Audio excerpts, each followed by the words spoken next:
After taking a bit of a hiatus due to the pandemic, the Pokemon Company is back with a new round of World Championship decks. These are the same decks that were played by some top players who got to the top of the mountain in the Pokemon World Championships this year. And the 4 decks we're getting are Arceus with Flying Pikachu, Mew V Max, Urshifu, Rapid Strike Urshifu, and Palkia. And you might be thinking to yourself, man, this is an amazing purchase. I'm going to get a World Championship caliber deck right away. It's only $15 US. The Poke Guardian, yep, it's got it right there. $14.99 US, and I can get rolling. But there's some stuff that we have to talk about before you jump out and buy one or all of these decks. I'm Jet from inthirdperson.com.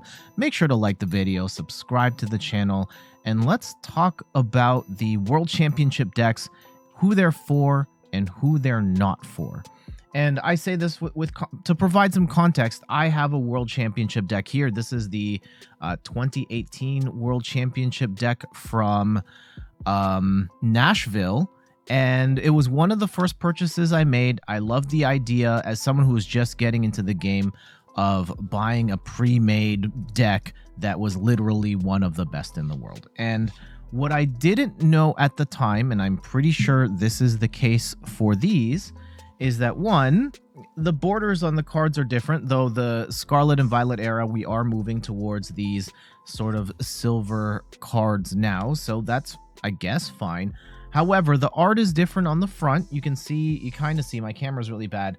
On the bottom left corner of the art, you can see Robin Schultz's signature on the bottom, and all the cards feature the signature. Also, the ultra rares, here's a Zoroark GX.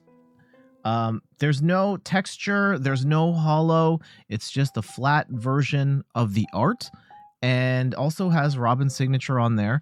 And the big thing is that the backing on these cards are different from your standard Pokemon card. And what that means is when we look at the World Championship cards, and you can actually see the backing on these cards are a little different as well. These are not tournament legal. You cannot play these at a officially sanctioned event. You cannot go to the 2023 World Championships playing the 2022 World Championship deck. Having bought it for only a couple of dollars, it's not going to work. The card backs are different. They're not going to allow you to use them.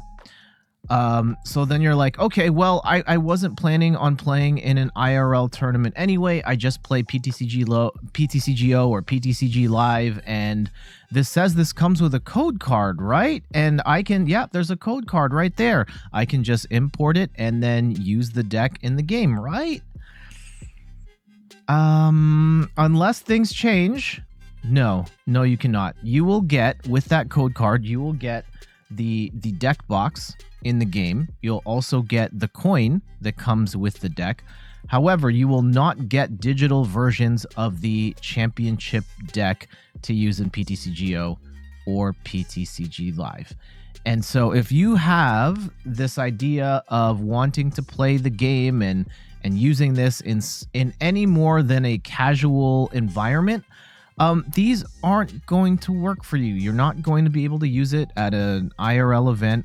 You're not going to be able to use the digital deck in PTCGO, and these are meant for casual play, like being able to have a full 60 of a championship deck. These are proxies to play with your family or friends or any other willing competitors. Great. These are awesome for that, instead of having to try and build these decks, which are usually over $100, or having to make your own proxies. You get like really high quality proxies here. But if you're looking to get a competitive deck that you can play within the context of an IRL event or PTCGO or PTCG Live, you are better suited grabbing a League battle deck. Yes, I know these are a little more expensive, and there are direct parallels here, right? So the Urshifu deck, there is a League battle deck for Urshifu. There's also a League battle deck for Mew. And yes, Andre's World Championship list is technically stronger than the one that is in the League League Battle deck. However, it's not tournament legal, so it doesn't really matter if you're trying to play this on PTCGO or play it IRL. So instead, if those are deal breakers for you, I would recommend grabbing a League Battle deck and then finding the singles to finish off the deck. Or in the case of the Mew League Battle deck, you can buy 2 of these and then mash the cards together and get most of the way there. So there is your public service announcement on the championship decks. I think they look amazing. I love the decks that they picked, and I think for a certain audience that's totally fine. If you want to play this with family or friends, absolutely cool. But if you have any ambitions of playing this competitively or playing this online, you're probably going to want to look elsewhere. All right, that's going to do it for me. Thank you so much for watching this video. If they do change and you can actually play the deck digitally, I'll make an update to this video. But for the time being, just keep in mind, you can't use these in any sort of competitive form. Can't use it online as well. All right, time to get out of here. Thank you so much for watching. Some quick plugs before we go. You can find me on all the things: YouTube, TikTok, Twitter, and Instagram at In Third Person. You can find me on Twitch at In Third Person, where I stream the Pokemon trading card game every Sunday at 9 a.m. Eastern Time. And check out the website, inthirdperson.com, for more articles and videos on video games, board games, and other nerdy pursuits. I'll see you on the next one, but until then, let's get out of here. Later!